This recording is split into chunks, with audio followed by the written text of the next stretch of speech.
नमस्कार दोस्तों, स्वागत है आपका हमारे YouTube चैनल जरधारी क्लासेस में। दोस्तों, आज की वीडियो में हम डिस्कस करने वाले हैं उत्तराखंड बजट 2024-25, उत्तराखंड वार्षिक वित्तीय विवरण। उत्तराखंड बजट के बारे में हम इस वीडियो में डिस्कस करेंगे। दोस्तों, आपके लिए उत्तराखंड की पिछले 6 मंथ की करंट अफेयर बन चुकी है, जिसका लिंक आपको डिस्क्रिप्शन में मिल जाएगा, या आप डायरेक्टली गूगल पर भी सर्च कर सकते हैं जरधारी classes.in। उसमें Uttarakhand budget, Uttarakhand economy service सब कुछ इंक्लूडेड है। और आज की वीडियो में हम डिस्कस करने वाले हैं उत्तराखंड बजट, और जो अगले वीडियो आने वाली है उसमें हम इकोनॉमी सर्विस, इकोनॉमिक जो सर्वेज है उसके बारे में भी डिस्कस करेंगे। तो चलिए दोस्तों, आज की वीडियो शुरू करते हैं। तो आज है उत्तराखंड का बजट। जो उत्तराखंड बजट है, बजट को आप बोलते हैं वार्षिक वित्तीय विवरण। जो संविधान में जो इसके लिए शब्द प्रयुक्त हुआ है, वार्षिक वित्तीय विवरण, एनुअल फाइनेंशियल स्टेटमेंट, जिसे हम बजट के नाम से जानते हैं। संविधान क्या बोलता है बजट के बारे में भी थोड़ा इसको जान लेते हैं। तो अनुच्छेद 112 क्या कहता है? तो इसके तहत प्रतिवर्ष सरकार संसद में एनुअल फाइनेंशियल स्टेटमेंट, जिसे कि वित्तीय, जो वार्षिक वित्तीय विवरण पेश करती है। और इसी वार्षिक वित्तीय विवरण को हम बजट के नाम से जानते हैं। तो सरकार क्या करती है? संसद में हर साल बजट पेश करती है। तो ये तो हो गए केंद्र सरकार के बारे में।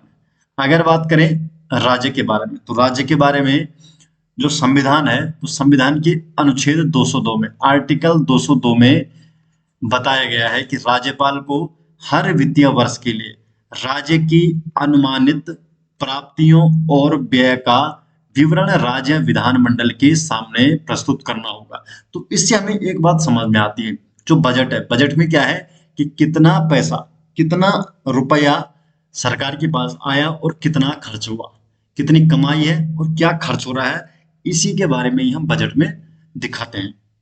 अब देखते हैं बजट क्या चीज है। तो जो बजट होता है, तो बजट में जो आंकड़े होते हैं, तो 3 साल के आंकड़े प्रस्तुत किए जाते हैं बजट में।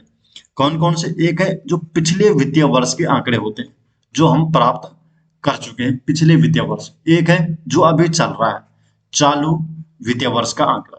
और एक है अगले वित्तीय वर्ष के आंकड़े, जिसे हम बजट में प्रस्तुत करते हैं कि अब अगले 1 साल में क्या क्या होने वाला है। जैसे इस बार 2024-25 का जो बजट पेश किया गया विधानसभा में, ठीक है। तो हमें अब उत्तराखंड की बात करें, उत्तराखंड का बजट बात करें, तो उत्तराखंड के बारे में हम सारी बातें करेंगे। जैसे 2024-25 में उत्तराखंड विधानसभा में बजट पेश किया गया था। तो ये अगले वित्तीय वर्ष के आंकड़े, जो इससे पहला था 2023-24, तो चालू वित्त वर्ष था। और पिछले वर्ष का 2022-23 के आंकड़े, तो 2022-23, 2023-24 और 2024-25, तो 3 साल के आंकड़े बजट में पेश किए जाते हैं। जो बजट होता है, तो बजट को वित्त मंत्री द्वारा पेश किया जाता है। और वर्तमान में जो उत्तराखंड सरकार के वित्त मंत्री हैं, उनका नाम है प्रेमचंद अग्रवाल। इन्होंने ही 2024-25 का बजट पेश किया है। उत्तराखंड में जो पहली बार बजट है, ये 3 मई 2001 को तत्कालीन वित्त मंत्री रमेश पोखरियाल निशंक ने पेश किया था। और जो उत्तराखंड में जो निर्वाचित सरकार का जो पहला बजट था, ये 2002-3 में नारायण दत्त तिवारी ने पेश किया था। ठीक है, ये तो हो गई थोड़ा बहुत जो बजट की जानकारी थी कि पहला बजट कब पेश हुआ, निर्वाचित सरकार का बजट कब पेश हुआ। अब हम जान लेते हैं इस बार के बजट के बारे में। तो जो इस बार का जो बजट है, तो जो इस बार का बजट है दोस्तों, इस बजट का आकार है 89,230.07 करोड़। तो 89,230.07 करोड़ इस बार के बजट का आकार है। तो यह है बजट का आकार, जो कि पिछले वर्ष की तुलना में 15.27% की वृद्धि इसमें हुई है। ठीक है, तो ये आपको ध्यान रखने वाली बात है। इस बार का बजट का जो आकार है 89,230.07 करोड़। अब हम इसमें देखते हैं व्यय कितना है। बजट में क्या होता है? व्यय और प्राप्तियां, एक्सपेंडिचर और रिसिप्ट। एक्सपेंडिचर क्या हो रहा है और रिसिप्ट क्या हो रही है। व्यय की बात करते हैं, एक्सपेंडिचर, तो जो राजस्व व्यय है, जिसे हम रेवेन्यू एक्सपेंडिचर कहते हैं। तो रेवेन्यू एक्सपेंडिचर कितना है? 55,815.77 करोड़ रुपया, ये रेवेन्यू एक्सपेंडिचर है। अब आप बोलेंगे राजस्व व्यय क्या है? तो यहाँ पर हम ज्यादा डिस्कशन नहीं करेंगे इन शब्दों का, क्योंकि ये तो इकोनॉमी में ऑलरेडी पढ़े हैं हमने। फिर भी थोड़ा बहुत आपको बता देता हूँ, जब हमारा ये टॉपिक चल रहा है तो राजस्व व्यय, इससे समझने में आसानी होती है। जो राजस्व व्यय क्या होता है, ये सरकार के खर्चे होते हैं। कैसा खर्चा होता है सरकार का, जिसमें सरकार की न तो कोई प्रोडक्शन कैपेसिटी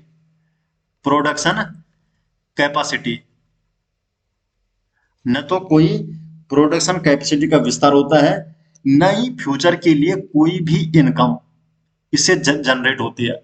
न तो प्रोडक्शन कैपेसिटी का विस्तार हो रहा है और ना ही फ्यूचर के लिए कोई इनकम जनरेट नहीं होती इसमें। तो ये होता है, ऐसा भी ये व्यय है राजस्व व्यय। अब इसमें क्या आता है, इसमें क्या आता है, जो सरकारी विभाग में होने वाला खर्चा होता है, जैसे इसमें सैलरी आ गया, सब्सिडी आ गई, ठीक है। तो ये ऐसा खर्चा है जो सरकार को जा रहा है, न तो इसे कोई प्रोडक्शन कैपेसिटी होती ना ही कोई इनकम जनरेट, ये चले गए ना सरकार से, सरकार के पास ये पैसा खर्च हो गया जैसे सैलरी में, इसे कोई इनकम जनरेट नहीं होने वाले। जो सब्सिडी सरकार ने दी तो इसे इनकम जनरेट नहीं होगी। ऐसा जो खर्चा होता है उसे हम रेवेन्यू एक्सपेंडिचर कहते हैं। और वो कितना है सरकार का इस बार का, जो 2024-25 का जो आंकड़े प्रदर्शित किया सरकार ने, 55,815.77 करोड़।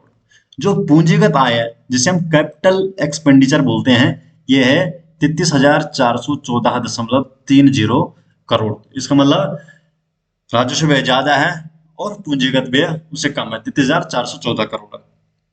पूंजीगत व्यय क्या होता है, तो ये ऐसे खर्चे होते हैं जिससे एक तो प्रोडक्शन कैपेसिटी का विस्तार होता है और फ्यूचर के लिए इनकम भी जनरेट होती है। ये ऐसा खर्चा होता है कि सरकार ने खर्च कर दिया, लेकिन फ्यूचर में उससे इनकम भी जनरेट होने वाली है।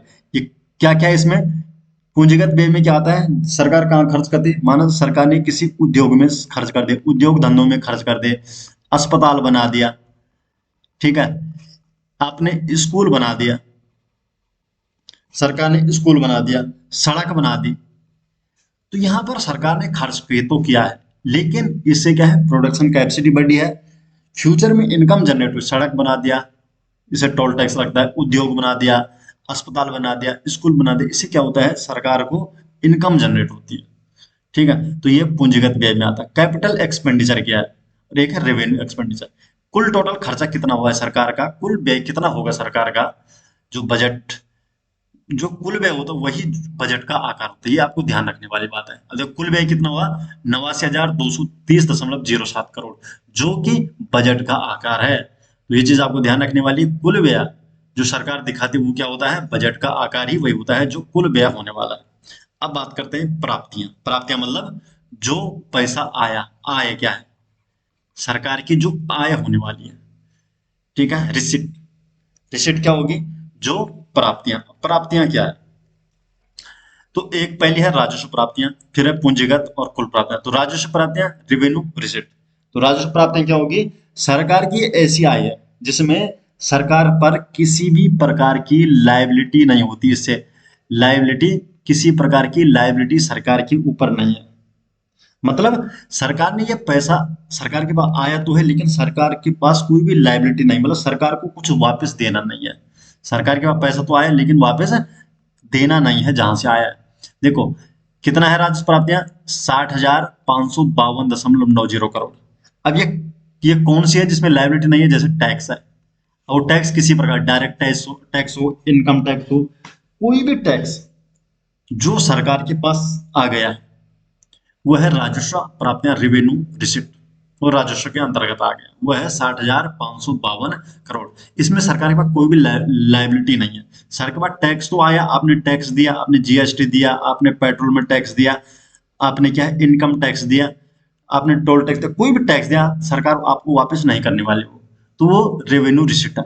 दूसरा है पूंजीगत प्राप्तियां, ये है कैपिटल रिसिप्ट, जिसमें क्या है, सरकार पर लायबिलिटी होती है और इन फ्यूचर सरकार को उसका भुगतान करना होता है। जैसे डेट हो गया, जैसे जो डेट है, जो ऋण है, जो ऋण है, किसी प्रकार का ऋण हो, घरेलू ऋण, विदेश से लिया गया ऋण, इसमें क्या होगा, सरकार को उस पर ब्याज वापस देना होगा, वो ऋण सरकार को वापस देना ही होगा।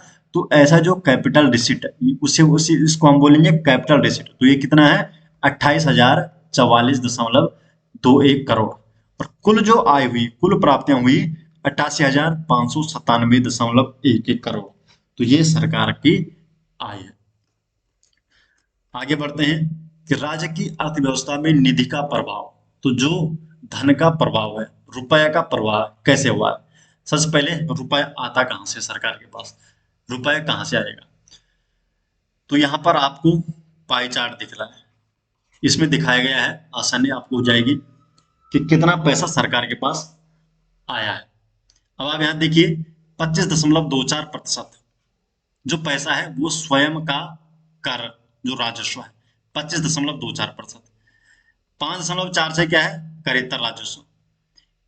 केंद्र केंद्रीय करों में जो राज्यांश है, जो केंद्रीय कर है तो उसमें जो राज्य का अंश है वो कितना है 15.29%। मतलब 100% में से जो पूरा रुपए है, मतलब अगर 1 रुपया आता है तो कितना प्रतिशत कहाँ से आता है। तो 15.29% क्या है केंद्रीय करों में राज्यांश है।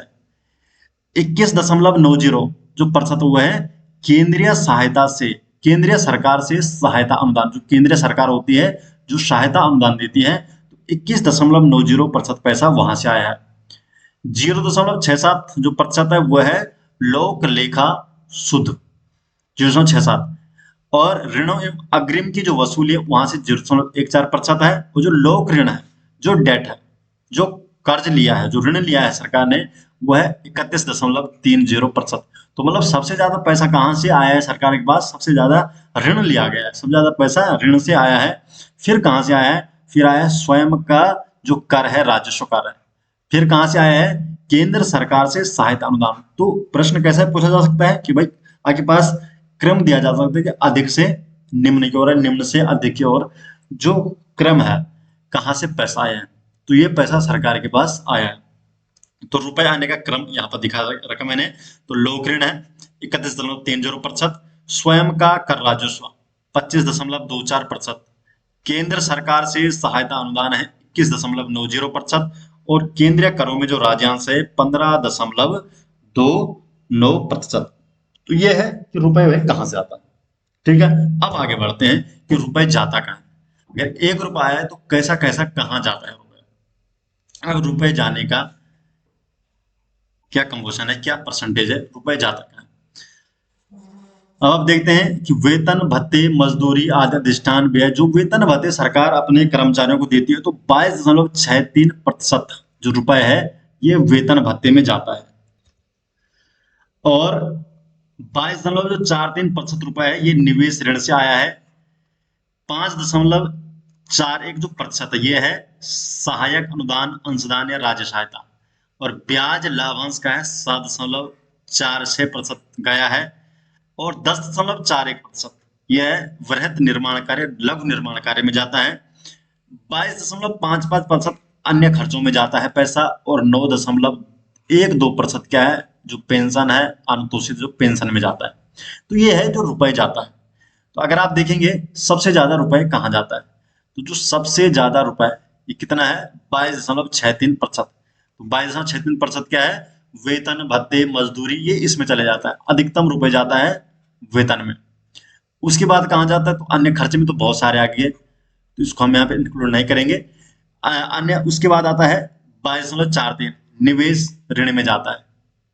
ठीक है, क्रम भी देख लेते हैं, यहाँ पे लिख रखा है रुपए जाने का जो क्रम है यह है वेतन भत्ते मजदूरी आदि अधिष्ठान व्यय में 22.63% जाता है। निवेश ऋण में 22.43%। ये आपको ध्यान रखने वाली बात है कि प्रश्न ऐसे बनते हैं कि आगे पास दिया जाएगा कि जो क्रम है कि अधिक से कम या कम से ज्यादा कि रुपए कहाँ से ज्यादा आता है कहाँ से कम आता है। डायरेक्ट सिंपल में एक क्वेश्चन नहीं पूछेगा आपको, वहां पर इस तरह से ऑप्शन दिए जाएंगे।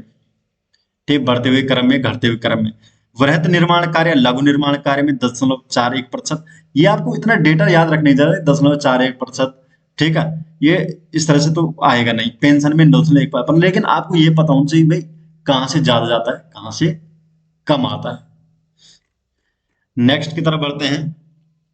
अब बात करते हैं जो जीडीपी है उत्तराखंड सरकार की, जो स्टेट जीडीपी है राज्य का सकल घरेलू उत्पाद, स्टेट जीडीपी है जीएसडीपी। इसकी फुल फॉर्म है gross gross state domestic product. Full form है इसकी gross state domestic product, GSDP. हम क्या करते हैं, नॉर्मल जीडीपी तो स्टेट से आ गए, एस आ गए उसमें, जीडीपी मतलब ग्रोस डोमेस्टिक प्रोडक्ट। ये क्या है, राज्य का सकल घरेलू उत्पाद। अब जीडीपी होता क्या है, इसको थोड़ा सा जान लेते हैं हम, एक लाइन में जानते हैं। ठीक है, ज्यादा डिटेल हम यहाँ पे देखने वाले नहीं इसको। तो इसमें क्या होता है, जो अपना राज्य हो गया या देश, जिसके बारे में हम बात करें, अगर राज्य के बारे में बात करें तो राज्य से संबंधित होगा, देश के बारे में बात करें देश से संबंधित होगा। तो अपने देश या राज्य का जो भूभाग है, जो हमारे पास क्या है, भूभाग है, तो भूभाग में जो कुल, जो टोटल टोटल जो प्रोडक्शन हुआ है, जो टोटल उत्पादन हुआ है, जो उस भूभाग में टोटल उत्पादन हुआ है, वही जीडीपी होता है, सकल घरेलू टोटल। ठीक है, ग्रोस डोमेस्टिक प्रोडक्ट। तो राज्य या देश के भूभाग में जो कुल उत्पादन हुआ है, तो अभी हम राज्य के बारे में करते हैं। तो हमारे राज्य उत्तराखंड में, उत्तराखंड की जो बाउंड्री है, इसके अंतर्गत जो कुल उत्पादन हुआ है, तो यही आपका क्या है, स्टेट की जीडीपी हो जाएगी, ग्रोस स्टेट डोमेस्टिक प्रोडक्ट। ठीक है, तो उत्तराखंड राज्य की सीमा के अंतर्गत जो भी उत्पादन हुआ है, वही उत्तराखंड की जीडीपी है। अब बात करते हैं वर्ष 2022-23 में। तो वर्ष 2022-23 में उत्तराखंड राज्य की जीडीपी कितनी थी, तो 3,03,000 करोड़ रुपए। और वर्ष 2023-24 में जीडीपी है 3,46,000 करोड़ रुपए। अगर हम 24-25 के लिए जो प्रोजेक्टेड जीएसडीपी है, जो अनुमानित जीडीपी है, जो 2024-25 के लिए हमने अनुमानित कर रखी है, वो है 3,94,675 करोड़, लगभग 3 लाख, ये अनुमानित है, 3,94,675.30 करोड़ रुपए। ये 2025-24-25 के लिए projected GSDP, gross state domestic product है। अब बात करते हैं अर्थव्यवस्था में वृद्धि की दर क्या है उत्तराखंड की। तो वर्ष 2022 और 23 की बात करें, तो वर्ष 2022-23 में उत्तराखंड राज्य की जो अर्थव्यवस्था में वृद्धि है 7.63% की है, और वहीं भारत सरकार की है 7.2%। 2023-24 की बात करें तो उत्तराखंड राज्य की है 7.58% और भारत सरकार की है 7.3%। प्रति व्यक्ति आय के बारे में बात करते हैं। प्रति व्यक्ति आय, तो पर कैपिटा इनकम के बारे में बात करते हैं। तो वर्ष 2022-23 के बारे में बात करें तो उत्तराखंड राज्य की है 2,30,994 रुपए। ये उत्तराखंड राज्य की प्रति व्यक्ति आय है 2022-23 की। वहीं भारत सरकार की है 1,72,276 रुपए। 23-24 की बात करें जो अनुमानित है, 2,60,201 रुपए, और भारत सरकार की है 1,85,854 रुपए है प्रति व्यक्ति आय। प्रतिशत वृद्धि की बात करें तो उत्तराखंड की है 12% की वृद्धि हुई है पर कैपिटा इनकम में, और सरकार की है, जो भारत सरकार की, वह 7.9% की वृद्धि हुई है। राज्य की अर्थव्यवस्था में जो क्षेत्र हैं, उनके योगदान की बातें बारे में बात करते हैं कि जो राज्य की अर्थव्यवस्था में है, तो अर्थव्यवस्था के जो क्षेत्र है, कौन कौन से, प्राथमिक क्षेत्र, द्वितीयक क्षेत्र और तृतीयक क्षेत्र, तो इनका कितना कितना योगदान रहा है वर्ष 2023-24 में। तो प्राथमिक क्षेत्र, जो प्राथमिक क्षेत्र है, इसका लगभग 10% का योगदान रहा है, 9.99%। द्वितीयक क्षेत्र है 46.9% लगभग एक्यूरेट है, 46.84%, और तृतीय क्षेत्र है 43.17%। तो प्राथमिक क्षेत्र का है 9.99, द्वितीय क्षेत्र है 46.84 और तृतीय क्षेत्र है 43.17। तो यहाँ पर सबसे ज्यादा द्वितीय क्षेत्र का योगदान है। तो उत्तराखंड राज्य सरकार की अर्थव्यवस्था में सबसे अधिक योगदान किस क्षेत्र का है, तो आंसर है आपका द्वितीयक क्षेत्र का, फिर तृतीयक है, फिर प्राथमिक क्षेत्र का, इसका भी क्रम आ सकता है। तो ये आपको पता होना चाहिए। तो सबसे ज्यादा द्वितीयक क्षेत्र का है, फिर तृतीयक का है, और फिर है प्राथमिक क्षेत्र का। उत्तराखंड बजट 2024-25 के जो प्रमुख बिंदु है। अब देख लेते हैं प्राथमिक क्षेत्र, द्वितीयक क्षेत्र, तृतीयक क्षेत्र क्या था, थोड़ा बहुत इसके बारे में देख लेते हैं। प्राथमिक क्षेत्र क्या होता है? तो प्राथमिक क्षेत्र क्या होता है, जिसमें हम क्या करते हैं, ये कृषि से संबंधित है प्राथमिक क्षेत्र। इसमें क्या होते हैं, जो प्राकृतिक संसाधन होते हैं, जो नेचुरल रिसोर्सेज होते हैं, इनको हम उत्पाद के रूप में प्राप्त किया जाता है प्राथमिक क्षेत्र में।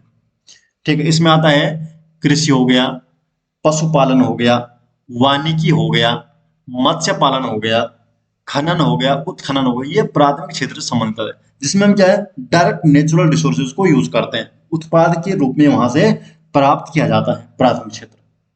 जो द्वितीयक क्षेत्र है, द्वितीयक क्षेत्र को, इस क्षेत्र को हम क्या करते हैं, औद्योगिक क्षेत्र भी कहते हैं। औद्योगिक क्षेत्र संबंधित है ये। इसमें क्या होता है कि जो प्राथमिक क्षेत्र के उत्पाद है, ठीक है, जो, इसको पहले मैं मिटा लेता हूं यहाँ पर, ठीक है, काफी लाइनें इसमें आ गई। द्वितीयक क्षेत्र,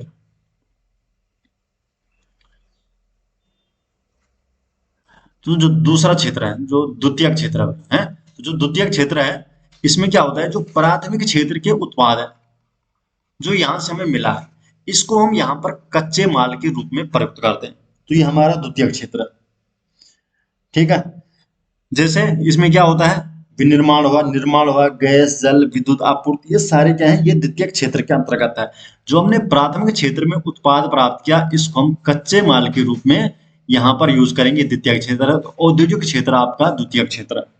और जो तृतीयक क्षेत्र है, जो टर्सरी सेक्टर है, इसमें क्या होता है, ये, इसे हम बोलते हैं सेवा क्षेत्र। ये सेवा से संबंधित है, सेवा क्षेत्र संबंधित है। इसमें क्या, ये क्या करता है, ये प्राथमिक और दूसरे, प्राथमिक और द्वितीयक क्षेत्र, इन्हें ये सेवाएं प्रदान करता है। जिस रूप में भी है, जिस प्रकार की भी सेवा हो सकती है, वो सारी सारी सेवाएं तृतीयक क्षेत्र में आती है। जो भी सेवाएं, तो ये क्या है, जो तृतीयक क्षेत्र, ये प्राथमिक और दूसरे क्षेत्र को सेवाएं प्रदान करता है। जैसे परिवहन हो गया, स्टोरेज हो गया, संचार हो गया, प्रसारण हो गया, व्यापार हो गया, होटल हो गया, चिकित्सा हो गई, विद्या सेवाएं हो गया, और जो लोक प्रशासन, ये क्या है, सारे का सारा क्या है, ये सेवा क्षेत्र के अंतर्गत आ रहा है।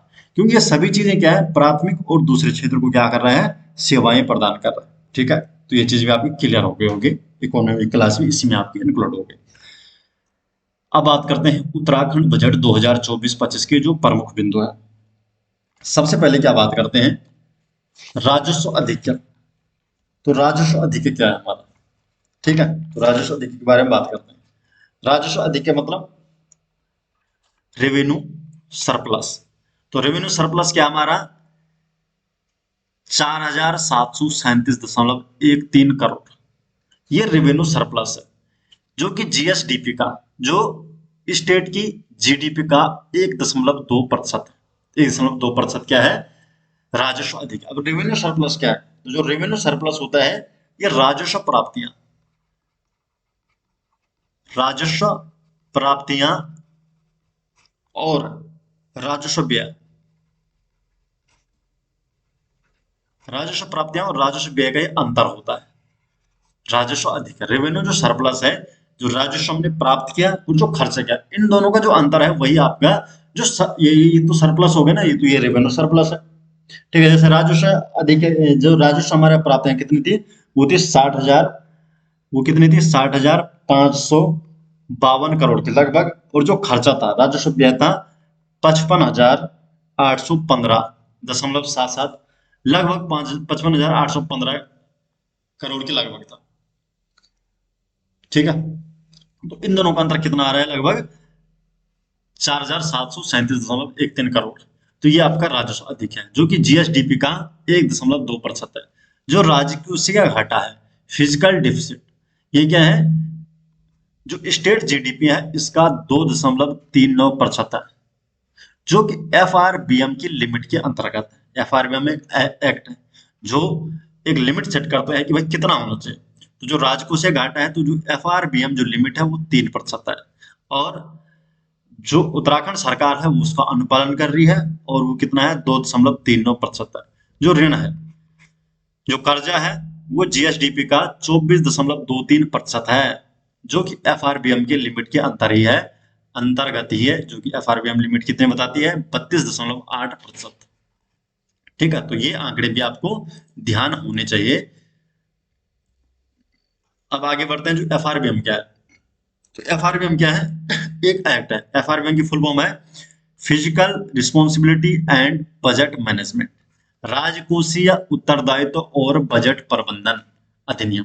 तो एफआरबीएम एक्ट है जो कि क्या बताता है कि भाई जो आपका राजकोषीय घाटा, जो ऋण है, उसकी लिमिट सेट करता है, इसके अंतर्गत होना चाहिए, ये एक्सपेक्ट करता है। तो ये आपका क्या है, एफआरबीएम जो एक्ट है, तो उसके अंतर्गत ये हमारा फिजिकल डिफिसिट और ऋण उत्तराखंड राज्य सरकार का। अब बात करते हैं बजट में नई पहल क्या की गई। तो बजट में नई पहल है कि इकोलॉजी के साथ साथ इकोनॉमी, इकोलॉजी के साथ साथ इकोनॉमी, ये बजट में नई पहल की गई। क्या क्या इसमें कि सतत विकास के लक्ष्यों को प्राप्त करना है, पर्यावरण पर्यावरण उन्मुखी नीतियों का निर्धारण करना है, स्वच्छ पर्यावरण एवं प्राकृतिक संसाधनों के संरक्षण पर बल और स्थिति स्थापक पर्यावरण की सुनिश्चितीकरण। मतलब पर्यावरण के साथ साथ विकास भी ये बजट में नई पहल शुरू की गई है। इसमें महत्वपूर्ण योजनाएं क्या क्या है?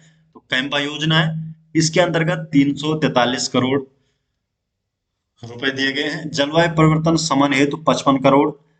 सारा जो स्प्रिंग एंड रिवर रेजुवेनेशन प्राधिकरण, इसके लिए 19 करोड़ और पूंजीगत मद में 50 करोड़। सार्वजनिक वनों के सृजन हेतु 10 करोड़ और electric electric vehicle charging infrastructure निर्माण हेतु 10 करोड़ दिए गए। तो काफी योजनाओं के अंतर्गत दिए गए हैं, अलग अलग रुपए, जो प्रमुख योजनाएं हैं। ठीक है, तो काफी सारी योजनाएं, ये सारे हमने किसमें इंक्लूड कर रखी है, जो हमारे पास जो उत्तराखंड करंट अफेयर की 6 मंथ की आपके लिए बुक बना रखी है, तो उसमें सारी योजनाएं भी, ये कमी आती है, जो चीजें मुख्य मुख्य थी वो मैं आपको ऑलरेडी बता चुका हूँ।